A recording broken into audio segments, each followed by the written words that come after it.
Okay, it's 8:30 on the 7th and we're just motoring out of St Martin's Bay. All looks very peaceful at the moment, doesn't it? Lovely, eh? Nice. So, we should have southwesterly winds all the way home. Nice. Moderate sea. Should be good. Had a following tide. So it should be a quick run back to Wolf Rock. We'll see. Well, conditions are less than perfect. There are the Scilly Isles in the background. One other boat is making its way across. That's always reassuring. So it was supposed to be west-southwest. It's more west. I hate running before the wind. I don't like it. But we're reasonably settled. I've got the engine on because it's very mild wind, which, you know, could be worse. So we've got this container ship, not container ship, this ferry here. I've been taking constant bearings on him. I'm just entering the TSS. I'm the stand-on vessel. And I noticed that he's increased speed. And his bearing has gone from 40 degrees, but it stayed there for a long time and I was paying close attention, and now it's 50 degrees and now it's just gone up to 60 degrees. So his intention is to pass in front of me, and that's all good. Sure enough.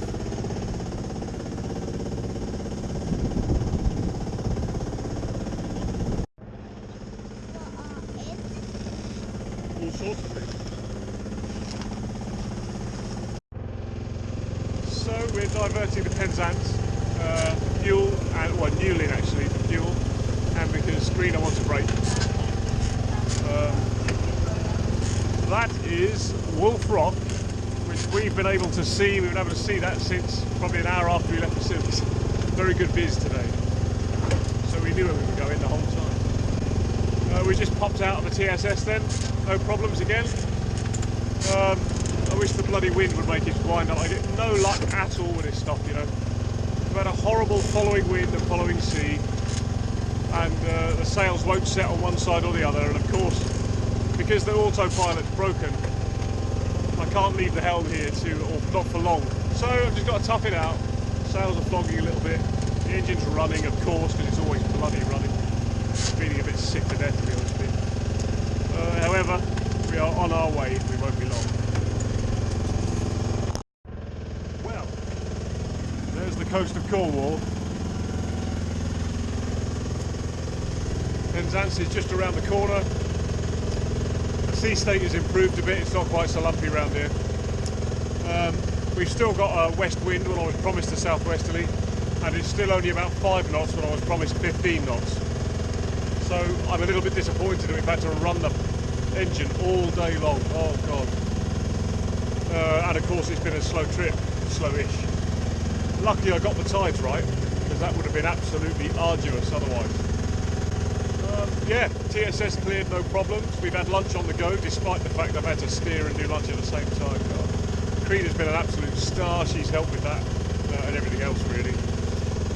I think we've decided we are going to bail out to Newlyn to get fuel and spend the night, I think, if we can. If not, it'll be an anchor off Penzance. We need a shower too. Newlyn Harbour.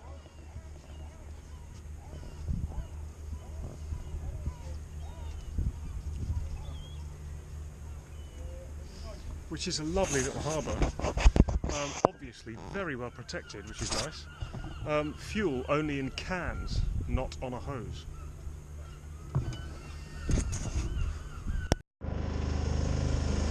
So it's 9 AM on the 8th. We're just motoring away from Newlyn now, in the gloom. Newlyn behind me there. Cycling the mountain course. Hey, my name's Tina. Yes, hello. And there's Mouse Bay. Hello, my name's Tina. So we had a bit of a team meeting this morning, and my amazing daughter has decided that the holiday's over now and she wants to go home. So we're going to try and do Newlyn to Plymouth in one leg. I've explained to her that that's twice as long as she's ever sailed, and it's going to be a really hard day because we're into the wind. Of course we're into the wind, of course we are. Now what we've got is a suitable east wind that could have taken us all the way to the Scillies. Oh no, we're not going to the Scillies now, we're going back towards Plymouth. So Anyway, mustn't grumble. It would have been nice though on this sailing holiday if I could have done some actual sailing. That would have been nice.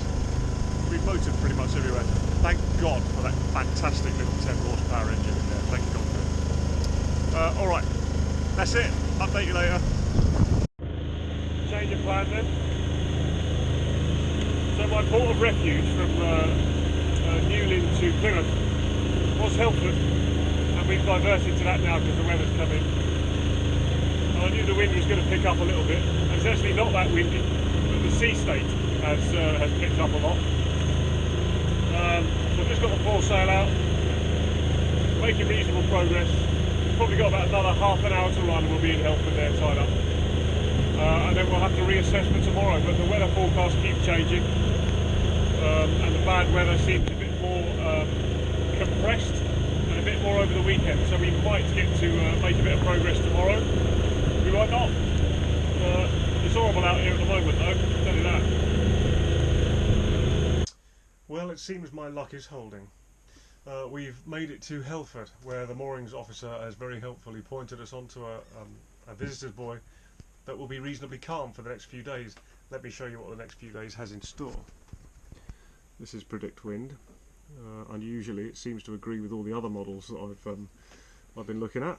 So obviously we're here. What's so funny, Karina? Nothing. So here we are then, that's Friday. And here's that's Friday afternoon there, look. Saturday, look at that, 40 knot winds, 40 knot winds plus. My name is Karina. More than 40 knot winds on Saturday. And then finally on Sunday, just starting to ease off a little bit. And then for Sunday morning, now we're talking about sailing weather. 15 to 20 knot winds, southwesterly direction. That will take us from where we are now, which is in the Helford, here, to Plymouth, there, where we want to be. Earlier I was eating crisps. Yes, you were, you little monkey. So that's the trip for Sunday. That's when we're going to do it. It's going to take 9 hours. We'll do it in one, and we'll see how we go.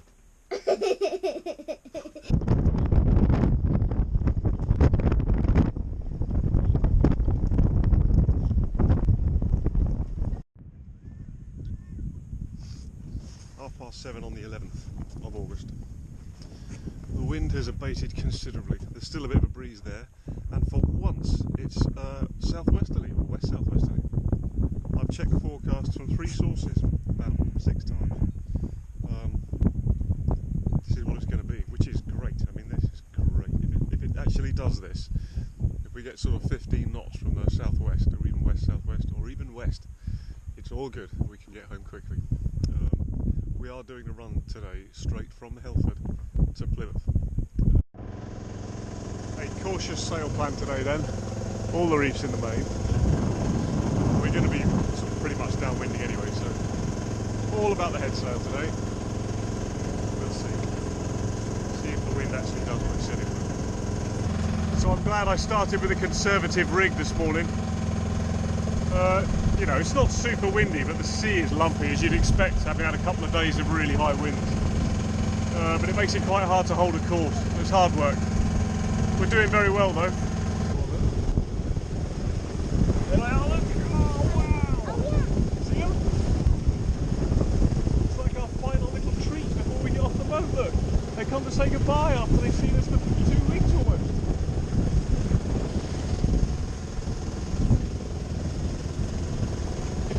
At them, you can see them in the water. See that one there? I saw one. Yeah, I know. I saw it too. Keep an eye out for them, darling.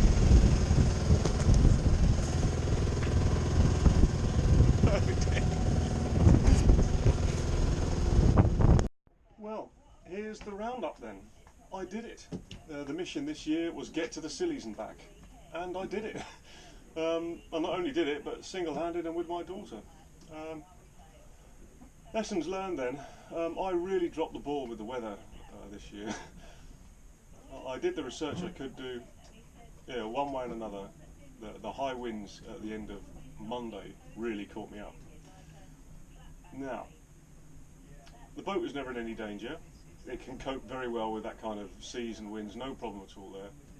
My daughter coped with it very well. It's about having the choice, I suppose. If I had the choice, and I did have the choice, could have not gone, couldn't I? You wouldn't want to be at sea with a young one in those kind of conditions. And whilst everything was doing absolutely fine, it did occur to me, I had one searing thought as I was, you know, the white streak that is St Anthony's Lighthouse was going past.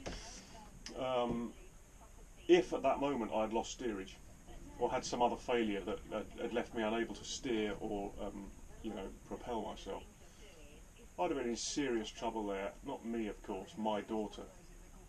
I dropped the ball. It's a lesson. It's a lesson. We live and we learn, or hopefully we live, and we did live, so we're going to learn from that. On the weather, of course, if you have a normal day job, you can't just go sailing when the weather is nice. You have your 2 weeks off and you've got to go and do what you've got to do. If I had not gone when I did, we would have lost the entire first weekend, as well as, of course, later in the holiday when I was hiding up the Helford from the next lot of weather. We'd have lost that weekend as well, and that's quite a big chunk out of your time off. In fact, you know, we spent it bumping down the coast and going to the Scillies. Not that that's any real excuse. I think what I should have done was, you know, had my 3 sources for weather and checked them on the morning, as opposed to sort of last thing at night and going, yeah, well, that'll be fine then. It wasn't fine. To be fair, unseasonably strong winds for August. We don't normally get that here, but it is what it is. So that's probably the big takeaway for me for this one. Everything else went swimmingly, really. Of course, you'll notice that the motor is running in a lot of my videos, and I hate doing that. I'd much rather be sailing, but it's back to the old thing of sailing to a schedule. I can't wait for the weather to be right, and I can't take 12 hours to do what should be a 6-hour trip when I've got a 5-year-old on board. You know, it's all about compromise, isn't it? One way and another, you know, it went very well. The TSS then, nothing to worry about at all. No reason to get stressed. It is basic coal regs and observation. You know, it went so well that with AIS on the radio, I would even do that at night and not really feel particularly stressed about that. It was fun. And I noticed that not only was I following the coal regs, but all the ships were too, and that's very reassuring, and that's why we have them, isn't it? Really, no problem at all, the TSS there. The Scillies itself, for my money, I would give St Mary's a miss completely. I didn't think it was that wonderful. It's all right, you know, I'm not complaining about it. If you want an island getaway, St Mary's might not be the island for you. Certainly isn't for me. When I go back, we will go straight to St Martin's. St Martin's Bay is not only deserted, apart from the French you get everywhere. It's not only deserted, but it's golden sandy beaches it's just amazing. And it protects you in St Martin's Bay. You're protected from anything except sort of northwest, northeast, that sort of side of the compass. Anything other than that, and of course the prevailing around here is southwesterly, so it's a snug little anchorage where you can tuck up for a few days and not really worry too much. People go on about anchors dragging in the Scillies. I never had any trouble. Although I do have a very large anchor, it's a Danforth that I use. It didn't drag at all, and there's only 8 metres of chain on it. The rest is warp. So yeah, that worked very well. Things to see. I think Tresco's got to be the jewel in the crown, really, of the Scillies. That's my opinion, of course. The shop there for provisioning is the best that I found on the Scillies, and a bit more sort of relaxed thing. Easy to walk around, even with a 5-year-old. You know, we walked around pretty much the whole island. Tresco Abbey Gardens, beautiful, well worth a visit. So expensive, and actually coming away from the Scillies, even though we didn't really pay for mooring at all, I got rinsed. It's expensive there. I mean, it is. If you're not paying for accommodation, you still come away skint. You know it's. Yeah, but a fantastic place to go. Fantastic scenery. Fantastic sailing destination. TSS is nothing to worry about. The traffic separation scheme, nothing to worry about. Yeah, fantastic. So pleased that we did it, and my daughter absolutely loved it. And I really wanted to go and have a bit of a bonding couple of weeks with her. My God, it was amazing. A lot of the footage of me and her skylarking about isn't in the video because it's not really, why people look at this channel, I don't think. Those are sort of more family videos. I'll show her those when she's older. Yeah, fantastic. So pleased I did it. Who knows what's next? Don't know. I've just been down here today tidying up. Check the oil on the engine. That's still fine. No casualties on the boat. Nothing fell off or broke apart from the auto tiller. So I've got to get a new one of those. I'm going to get a Simrad TP22. I think it's Simrad. Yeah, Simrad TP22. When I can afford it, they're about 400 quid. But that's something else I've learned. An auto tiller or some sort of automatic steering, it's not like a ladylike accessory. It's absolutely essential. You have to have it if you're single-handed. And I would say even with one other crew, it's nice for everyone to just have a break from the steering, isn't it? You've got to have one of them. So that's it. Thanks for watching. I'm not sure what we'll be doing next. Stay tuned.